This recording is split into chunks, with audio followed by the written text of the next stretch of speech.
Welcome to the last breakfast. Please enjoy the video. You're starting at the car.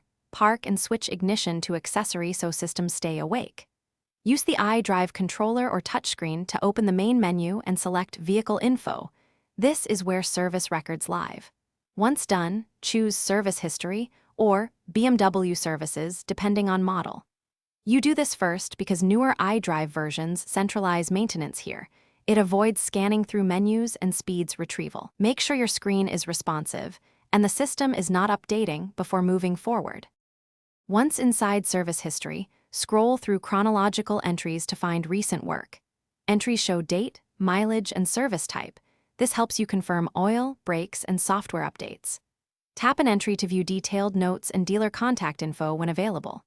If the local list is thin, choose the option to link your BMW ID or enter the VIN to fetch manufacturer or dealer-hosted records.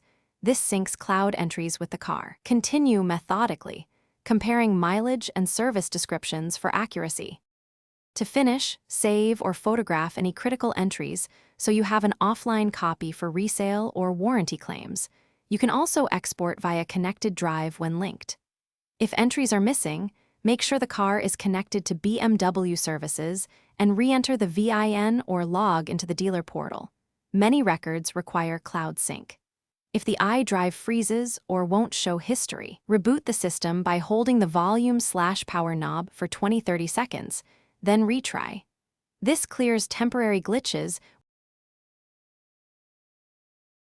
Thanks for watching. If this was helpful, leave a like and consider subscribing. See you next time.